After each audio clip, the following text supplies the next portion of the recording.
सहनाववतु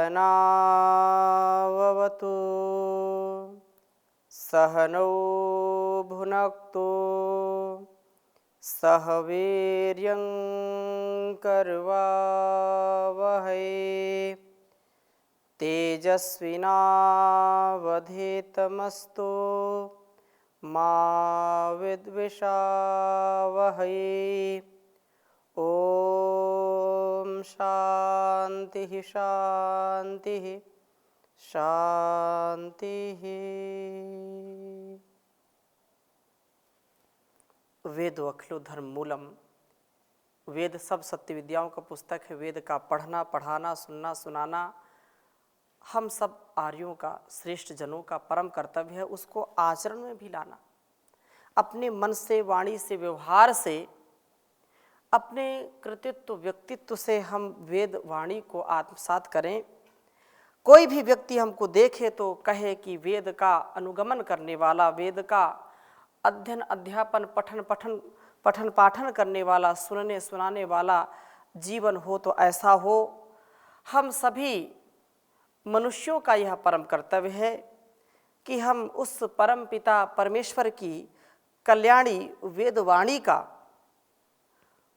ज्ञान का आधान अपने अस्तित्व में करें, जिससे हमारा ही नहीं अपितु सारे संसार का कल्याण होगा। महर्षि देव दयानंद जी का जीवन, जिन्होंने उद्घोष किया अपने जीवन को सुंदरतम ढंग से जीने का, उन्होंने जो मूल मंत्र जाना और उसको जिया, वही उपदेश हमारे लिए भी किया। तो हम उनके जीवन से सीखें, ऋषि के जीवन से सीखें।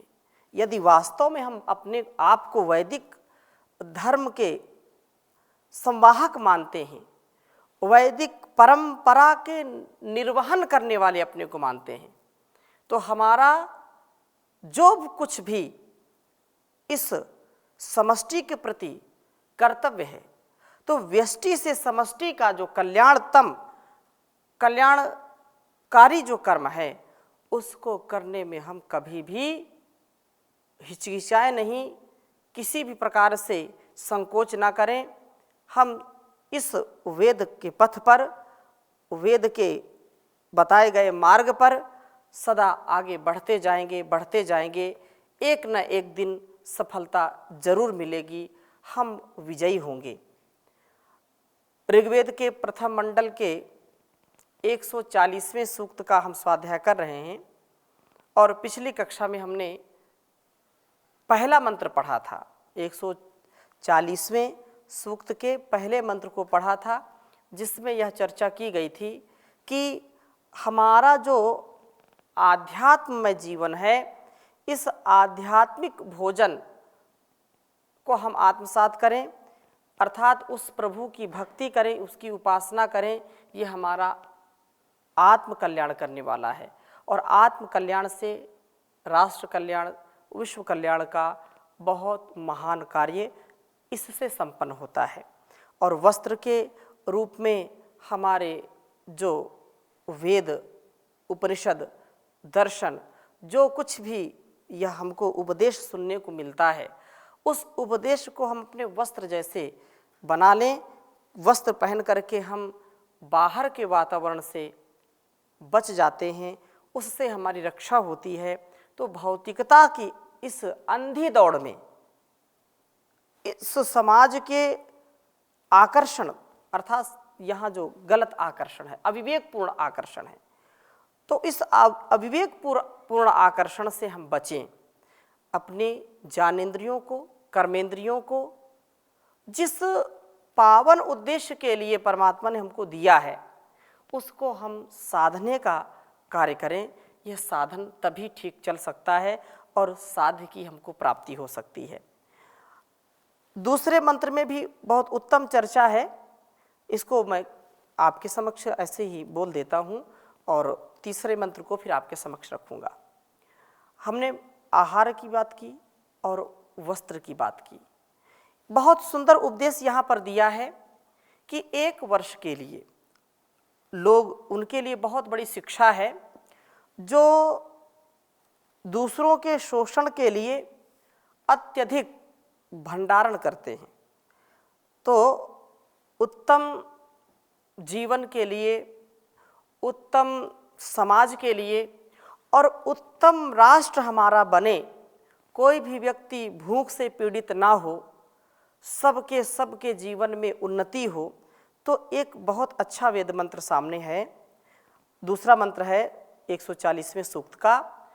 कहा है कि ओम अभिद्विजन्मा त्रिवृधन्नं मृज्यते संवत्सरे वावृधे जगधमी पुनः अन्यस्या जिह्वया जेन्यो वृषान्यन्येन वनिनो मृष्टवारणः। ओम अभिद्विजन्मा त्रिवृधन्नं मृज्यते संवत्सरे वावृधे जगधमी पुनः अन्यस्या जिह्वया जेन्यो वृषान्यन्येन वनिनो मृष्टवारणा। कहा है कि द्विजन्मा, ज्ञान व श्रद्धा दोनों को अपने में प्रादुर्भूत करने वाला, त्रिवृत धर्म अर्थ और काम तीनों में समरूप से बरतने वाला, अन्नम अन्न को अभिरिज्यते उपार्जित करता है और यहाँ यह ज्ञान व श्रद्धा का विकास करता है, जहाँ धर्म अर्थ काम का समरूप से सेवन करता है।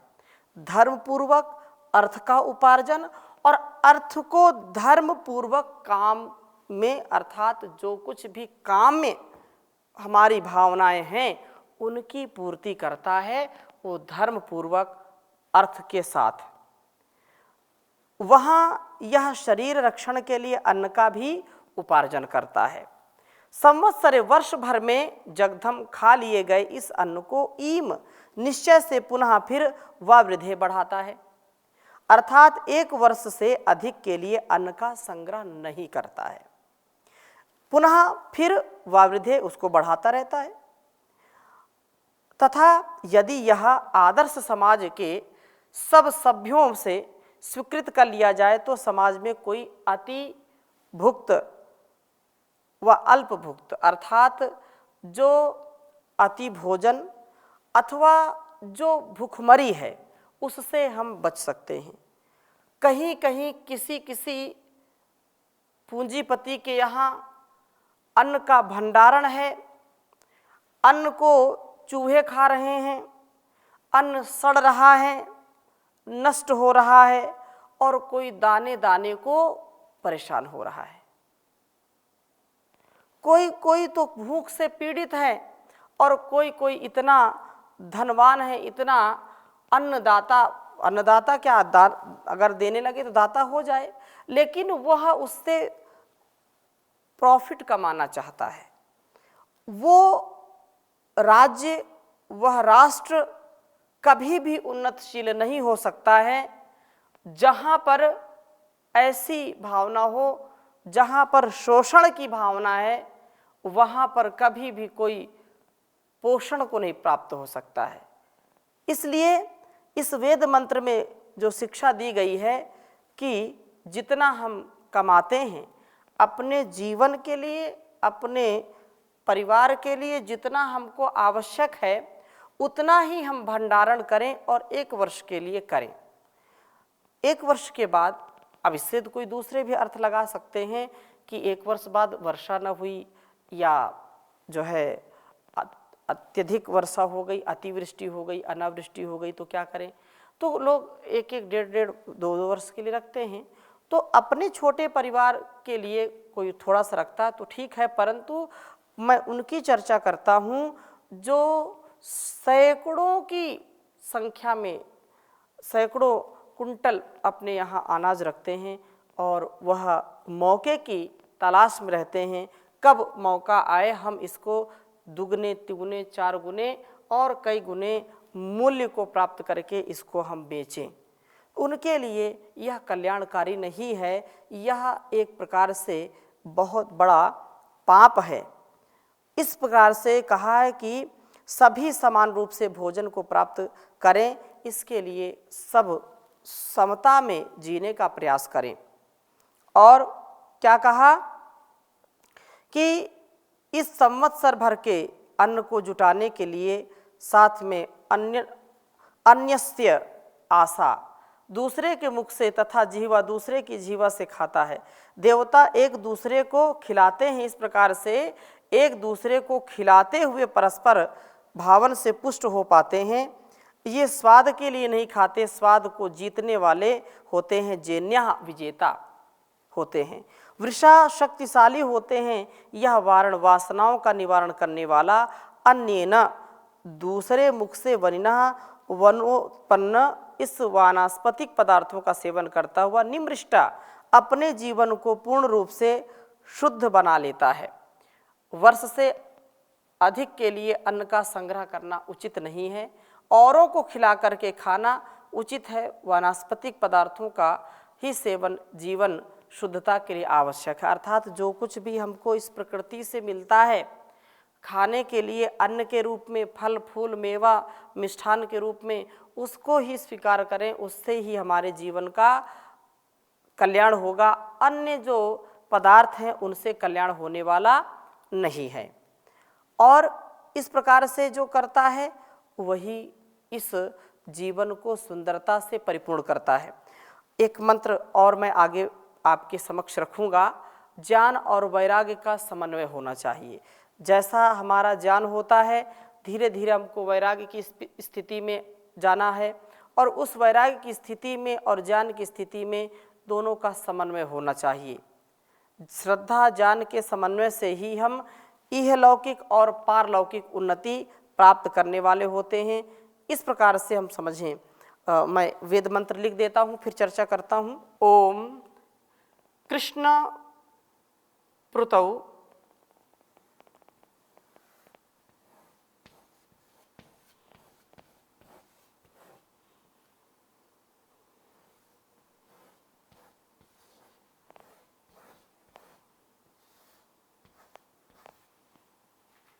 वे विजय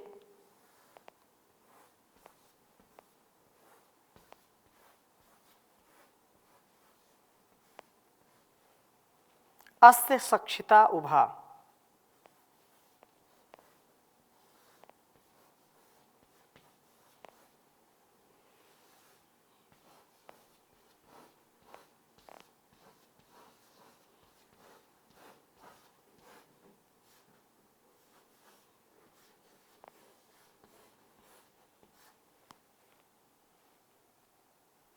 तरेते अभि मातरा शिशुम।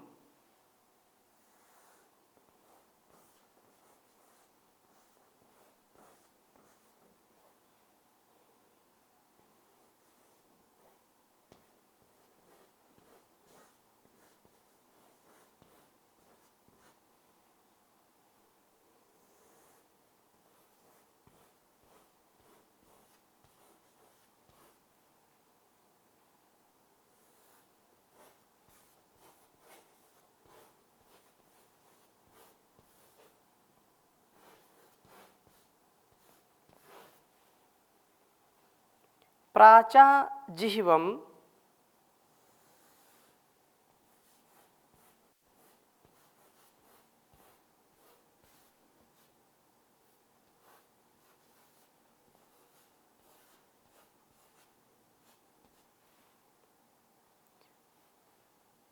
ध्वस्यन्तम।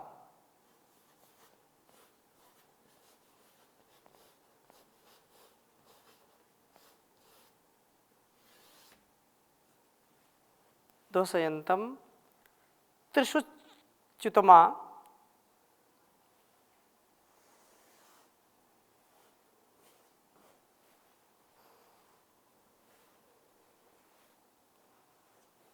त्रिषु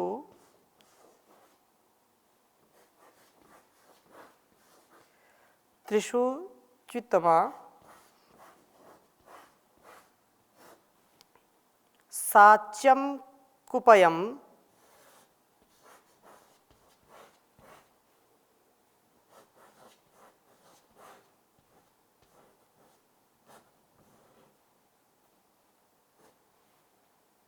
कुपयम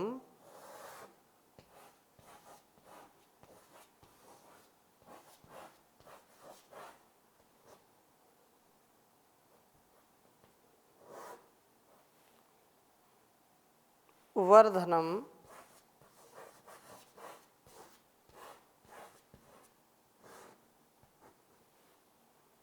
पितुः।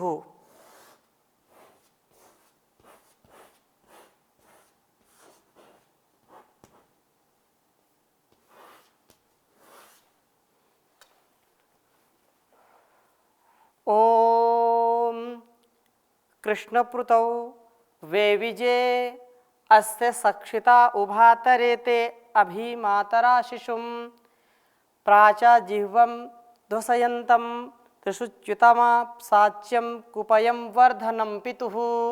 ओम कृष्णप्रुतौ वेविजे अस्य सक्षिता उभातरेते अभिमातरा शिशुं प्राच्या जिह्वं ध्वस्यन्तं त्रिषुच्युतमा साच्यं कुपयं वर्धनम पितुः। यहाँ पर बहुत सुंदर चर्चा की है। कहा है अस्य इसके सक्षिता उभा साथ साथ निवास करने वाले ज्ञान व श्रद्धा के भाव कृष्ण प्रुतौ कृष्ण प्रगतौ जो संयत गति वाले होकर के वे विजय वासनाओं के लिए भयंकर होते हुए गतिशील होते हैं। जब ज्ञान और श्रद्धा हमारे पूर्ण रूप से वशीभूत होते हैं तब हमारे जीवन में वासनाओं के लिए स्थान नहीं रहता है। अवशीभूत ज्ञान विरोधी युक्तियां करने लगता है, अर्थात अवशीभूत श्रद्धा अंधश्रद्धा के रूप में परिवर्तित हो जाती है। वशीभूत ज्ञान व श्रद्धा उभा दोनों मिलकर के मात्रा हमारे जीवन का निर्माण करने वाले होते हैं। और शिशुम अभितरेते छोटे बालक को शारीरिक व मानसिक दोनों दृष्टिकोण से तारने वाले होते हैं। ज्ञान और श्रद्धा के कारण इसका शरीर निरोगी रहता है, मन पवित्र बना रहता है।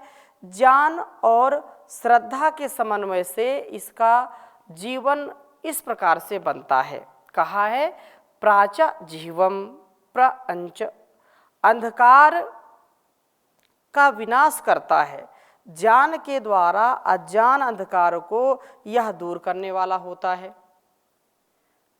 त्रिशुच्युतम शीघ्रता से वासनाओं का विनाश करता है। आसाच्यम कहा है कि वासना से रहित वासना विनाश के द्वारा प्रभु के मेल करने वाला होता, प्रभु से मेल करके अपने जीवन को दिव्यता से परिपूर्ण कर लेता है, दिव्यता से भर लेता है। इस प्रकार से ये बात कही है। और कुपयम गोप्यम, कुपयम गोप्यम अर्थात जो इंद्रियां मन और बुद्धि का रक्षण करता है। च और पितुः वर्धनम उस पिता प्रभु का स्तोत्रों के द्वारा वर्धन करने वाला है। सदा प्रभु स्तवन करता हुआ अपने जीवन को जीने वाला होता है। तो यहाँ पर दो बातों पर हमको विशेष ध्यान देना चाहिए कि ज्ञान के साथ साथ व्यक्ति के अंदर श्रद्धा होनी चाहिए। जैसे छोटे से शिशु को माताएं उसके शारीरिक और मानसिक दोनों प्रकार के विकास के लिए अनेक प्रयत्नों को उसके संवर्धन के लिए करती हैं, और जब हम बड़े हो जाते हैं तो भी हम ज्ञान से और श्रद्धा से युक्त होकर के शांति को, सुख को, आनंद को पाते हैं। ज्ञान यदि बहुत हमारे अंदर आ गया है, ज्ञान हमने चारों वेदों का ज्ञान कर लिया है, हजारों वेद मंत्रों के स्मरण कर लिया है, हजारों श्लोकों को याद कर लिया है, वेद दर्शन उपनिषद आदि ग्रंथों को पढ़ करके खूब जानी हो गए हैं, लेकिन श्रद्धा यदि नहीं है तो श्रद्धा के बिना हमको कभी भी शांति नहीं मिल सकती है। ज्ञान के साथ साथ श्रद्धा, निष्ठा, परम पूज्य श्री स्वामी जी महाराज इस पर बहुत चर्चा करते हैं। और वास्तव में सत्य यही है कि बिना श्रद्धा के, वेद भी हमने पहले भी चर्चा की है, श्रद्धया अग्नि समिध्यते, श्रद्धया हूयते हवि, श्रद्धा भगस्य मूर्धनि वचसा वेदयामसि। श्रद्धा से सब कुछ हम पा सकते हैं। श्रद्धा के बिना हम प्रकाश नहीं पा सकते हैं। श्रद्धा के बिना हमारे अंदर विकास नहीं हो सकता है। अर्थात आध्यात्मिक विकास के लिए हमको श्रद्धा की परम आवश्यकता होती है। श्रद्धावान लभते जानम, ज्ञान की भी यदि हमको प्राप्ति करनी है तो ज्ञान के प्रति श्रद्धा रखनी चाहिए। ज्ञान को पाने के लिए जो व्यक्ति प्रयत्नशील होता है, श्रद्धा रखता है उसके प्रति, तो निसंदेह है कितना भी कठिन ज्ञान हो, कितनी भी कठिन विद्या हो, उसको वो प्राप्त कर ही लेता है। लेकिन जिसको श्रद्धा नहीं है, शास्त्रों में, गुरुजनों में, माता पिता आचार्यों में, वेद वाणी में जिसको श्रद्धा नहीं है, वो कभी भी वासनाओं से बच नहीं सकता है। कभी भी इस संसार की आंधी तूफान जो आते रहते हैं उनसे बच नहीं सकता है। लेकिन जो श्रद्धा युक्त होता है वो कभी भी दुखी नहीं होता है, न किसी को दुख देने वाला बनता है। लेकिन जो अहंकार से युक्त हो जाता है कि मैं तो बहुत बड़ा ज्ञानी हूँ, तो एक पक्षीय ज्ञान कभी भी हितकारी नहीं होता है। उल्टा ये कहते हैं कि अल्प विद्या भयंकरी। जब तक हमारे व्यवहार में विद्या नहीं उतर जाती है तब तक उस विद्या से हम पूरा लाभ नहीं ले पाते हैं। तो व्यवहार काल, विद्या का जो अंतिम चरण है वो होता है व्यवहार काल। व्यवहार काल में विद्या हमारे अंदर उतरनी चाहिए। इसी से हमारा कल्याण होगा और कोई कल्याण करने का सामर्थ्य रखने वाला संसार में नहीं है। जो जैसा समझता है, जानता है और वैसा वैसा आचरण करता है, तो बड़ा सा बड़ा तूफान भी उस व्यक्ति का बाल बांका नहीं कर सकता है। कितनी मुसीबतें आ जाएं उसके ऊपर, वो कभी विचलित नहीं होता है। जिसके अंदर श्रद्धा है उस परम पिता परमेश्वर की न्याय व्यवस्था पर, जिसको श्रद्धा है, जिसको विश्वास है उस रचनाकार के इस रचना पर, जिसको विश्वास है जिसने इस जगत को और इस जीवन को दिया है, जिसने इस शरीर और संसार को बनाया है, उसके प्रति जिसकी श्रद्धा है उसको वह कभी भी दुखी नहीं करेगा, ऐसा पूरा विश्वास होता है। लेकिन प्रभु का नियम जो है वो तो अटल है, अचल है, उसको कोई टाल नहीं सकता, उसको कोई इधर से उधर नहीं कर सकता है। इसलिए हम सतर्क सावधान होकर के उसकी भक्ति करें। आज संसार में लोग दुखी हैं, दुख पा रहे हैं, अनेक प्रकार के कष्टों से परेशान हैं, पीड़ित हैं, परंतु यदि हम उसकी न्याय व्यवस्था और अपने कर्तव्य को जान लें तो दुखी नहीं होंगे। हम कभी भी दुखी नहीं हो सकते हैं, क्योंकि उस प्रभु की जो कृति है, उसका जो विधान है वह अपने आप में पूर्ण है, अपने आप में अद्वितीय है। उसकी न्याय व्यवस्था, उसका जो शासन है उसमें कोई हस्तक्षेप नहीं कर सकता है। वो रिश्वत की सरकार नहीं है कि कुछ भी कोई कह दे और वो हो जाए, ऐसा नहीं हो सकता। उसका न्याय अटल है। इसलिए कहा है कि संसार के जो दुख सुख देखे जाते हैं, जो एक ही घर में मातम है, दूसरे घर में खुशी है, ये क्या है संसार? तो ये इसीलिए है जहाँ पर श्रद्धा, विवेक, ज्ञान पूर्वक व्यवहार है। तो शरीर मिला है, संसार मिला, तो दुख तो आने हैं, लेकिन उन दुखों को सहने का भी सामर्थ्य हमको इसी से मिलता है। इसलिए कहते हैं कि भगवान तेरी महिमा क्या खूब निराली है, एक घर में अंधेरा है, एक घर में दिवाली है। क्या अजब तमाशा है, क्या खेल रचाया है, यह खेल तेरा भगवन कोई जान न पाया है। एक घर में अंधेरा है, एक घर में दिवाली है।